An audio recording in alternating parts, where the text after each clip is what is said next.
Hey, you guys. I actually feel a little better. I wanted to do this quick live stream, trying to stay consistent. Consistent work here, you guys. How y'all doing tonight? Okay, listen. We're gonna listen, and we're not going to judge on this one. Okay, we listen and we don't judge. Okay. Hey, Brandon. We listen and we don't judge, okay?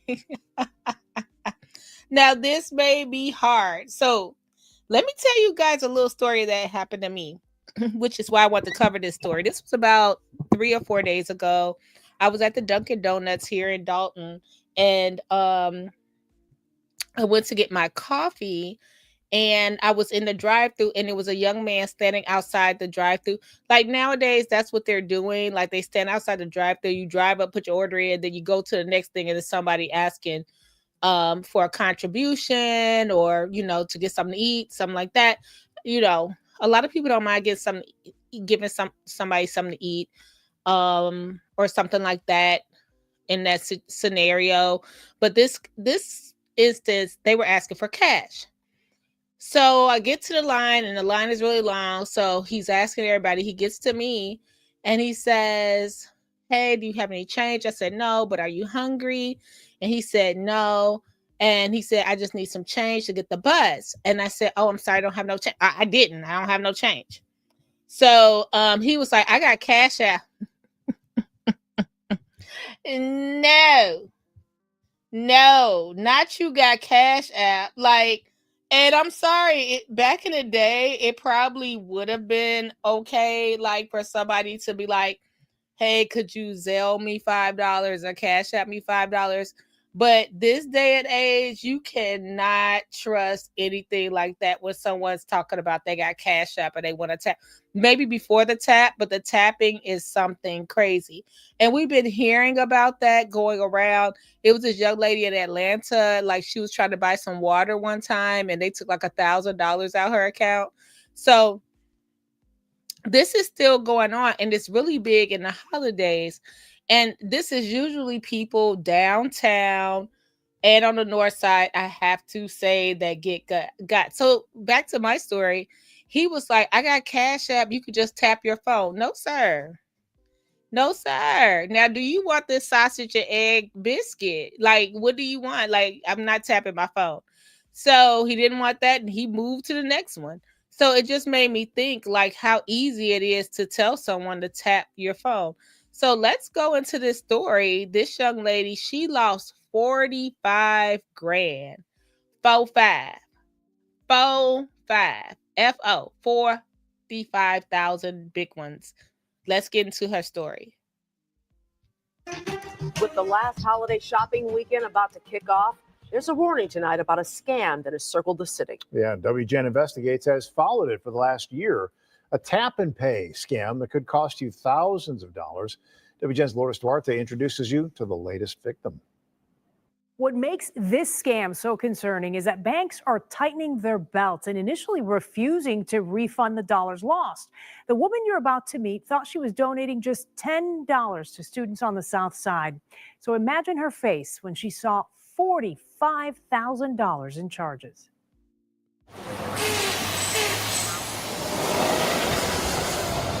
Before the start of Chicago's holiday season, yeah, this side of the street right here, I was just walking to catch the Addison bus is right here. Lauren was hit with a scam that has made the rounds over the last year. This happened really, really fast. There's 3 of them. There's 1 of me. WGN Investigates has warned you before. They had a reflective vest. They dressed up real official. In June, Lance lost $4K. 6 months earlier, Goldie nearly lost $6,000. These 3 guys were just standing there like, "Hey, we're looking for donations. Our 5-year-old brother got shot and killed in a gun violence accident in the car this last weekend. We're just trying to bury him." But Lauren's case is so much worse. She lost not just a few thousand, but listen to this. $45,000 were charged to her credit card. I tapped for $10. They're saying, oh, thank you, thank you. I said, can I get a receipt? So they said, oh, just go to this website. You can scan a QR code, grab the receipt right from there. I have my phone out. I'm going to my browser. The one guy says, oh, I can do it for you. Takes my phone from my hand. In those few minutes, 3 men asking for donations on a North Side street corner managed to charge $5,000.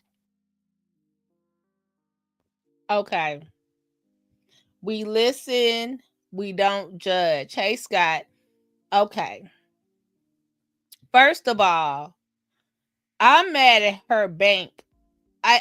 My bank would never let $5,000 all in the same time, would your bank do that? Let me know, you guys. Like $5,000, okay, right? But repeatedly to this merchant, would this happen without them communicating and saying, hey, are you making this many $5,000 transactions?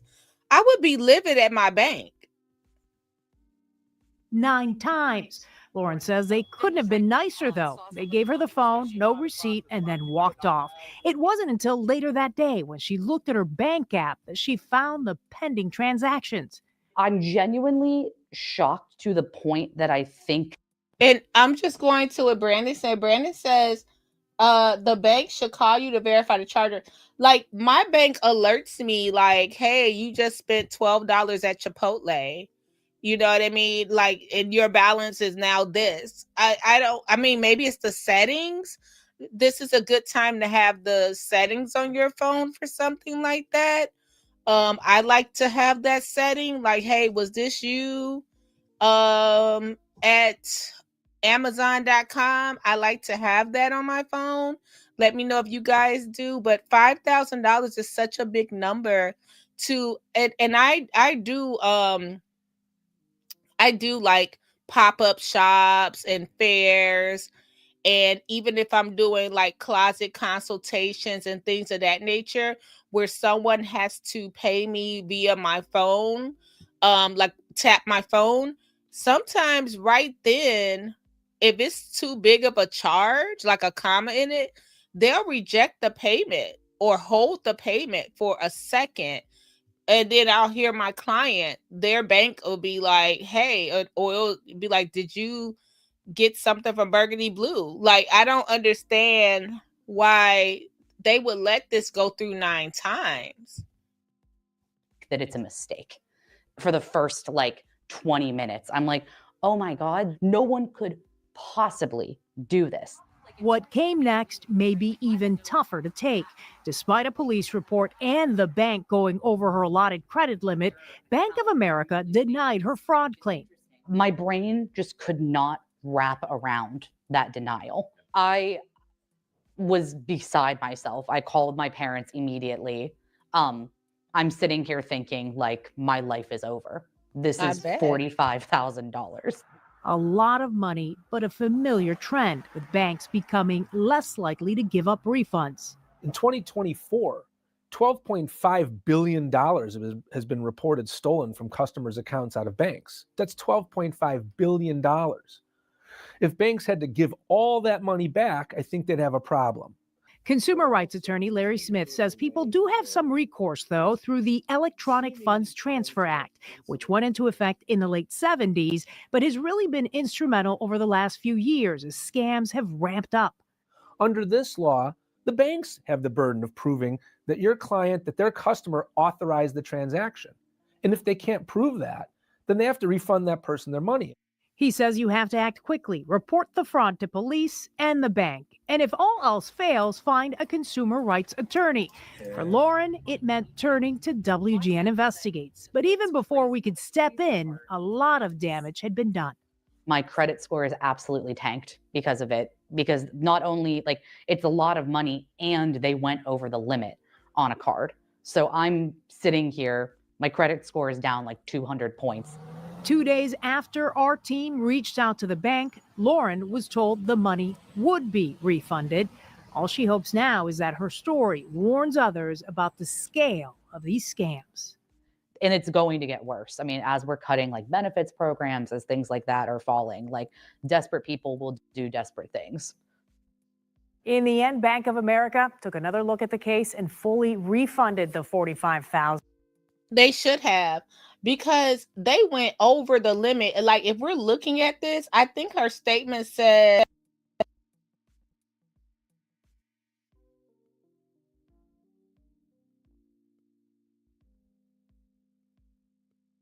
I mean, as we're cutting like benefits programs, as things like that are falling, like desperate people will do desperate things. In the end, Bank of America took another look. Because not only like it's a lot of money and they went over the limit on a card. So I'm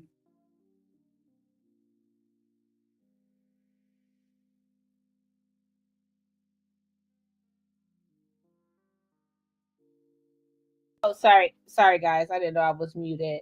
Sorry. Can you hear me okay? I can't hear myself, so hopefully y'all can hear me okay.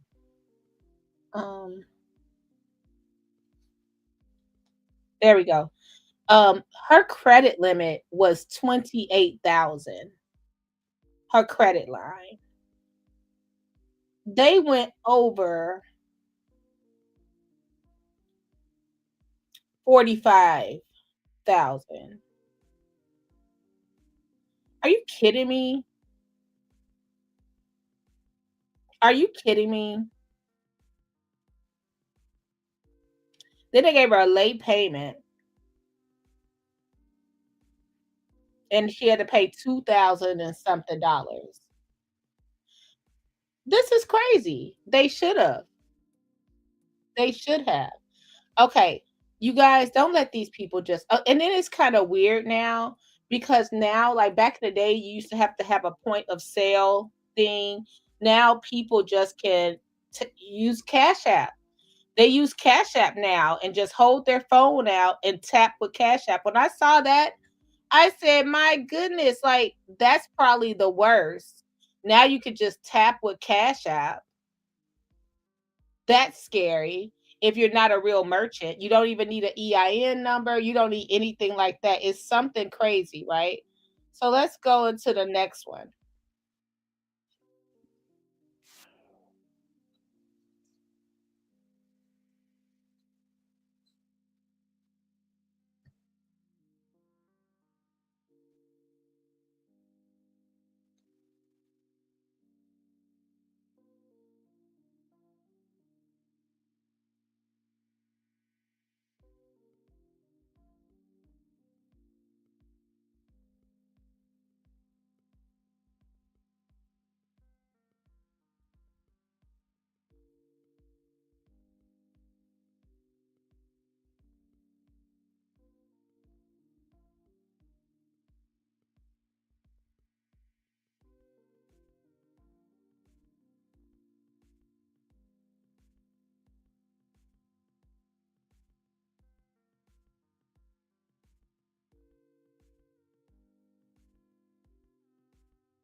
Thanks,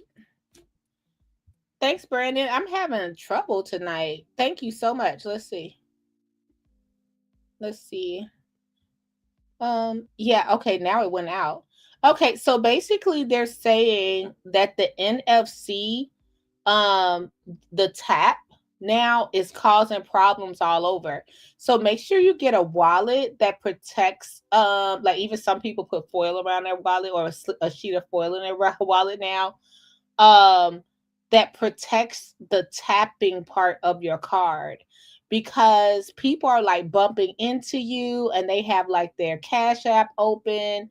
The tap to pay is enabled, the NFC, and now everyone offers that. Like I said, Cash App, Square, even your bank, your local bank, they offer the NFC. and it's easy for anyone to get. So when you tap it, you just go. You just go. And I just want you guys to be careful and make sure that you set your settings where you get alerts, especially for those cards that you barely use. So if you have cards that you know you don't use, you just have in case of emergency, have those alerts set there, because you might frequently check your debit card or your main credit card, but you might not check just an old Discover you just have sitting there because you know you don't use it in case it's an emergency. You know what I mean? So check those cards and just make sure that people are not tapping to pay in that instance. But like I said, we listen, we'll judge, because you might seem like, it just might seem like it's more, you're young. I'm looking at the people that's getting got. They're like, kind of like, okay, I'm helping somebody. They're young. They figure like, this is the way we pay. We tap and pay. They see the $5 up there. But once you tap and someone else has that phone in their hand, you don't know if they could change the amount. And when she let someone else take her phone out her hand, that was her mistake. Like when he did that, he was able to continue to tap $5,000 instead of $5. And I just can't believe her bank let that go. Like they should have stopped it right then. And even though it was a pending transaction, they probably got that money like right away.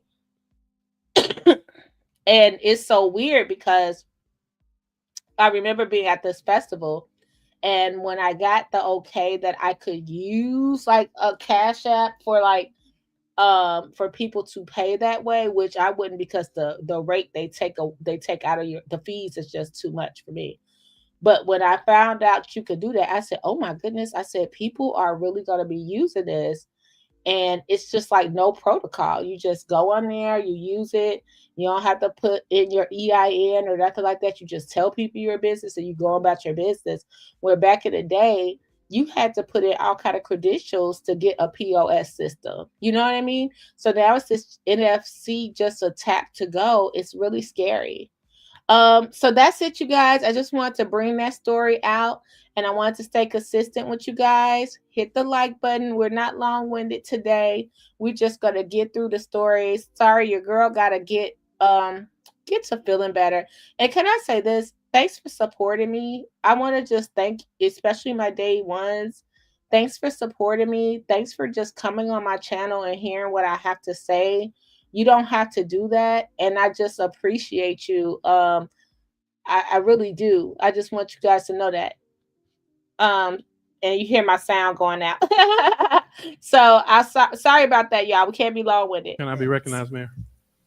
You want to be long-winded? I'm just asking. Okay, tomorrow I'll be back. Hopefully, it's so weird. So right now my microphone is going out and my mouse for some reason. So I'm gonna try tomorrow. I'm gonna try to go to my Magic Mouse that's going out. So I'm gonna try to go to the Apple store tomorrow to see if I can fix it, get it fixed, and then I'm gonna look to see if it's just a cord in my microphone, and maybe I got something wrong because I tried to hook it up to my PC, so maybe that's wrong. Okay, you guys, I appreciate everything you do for me. I just want you to know that, and thanks for holding your girl down, and thanks for trying to grow with me. And I just want y'all to know I just appreciate you so much. I was just thinking about how grateful I am that you guys stuck around to be on my platform, and I just want to thank you. All right, see you soon. Bye. Commentary blue, commentary, burgundy, commentary, commentary blue, commentary, commentary.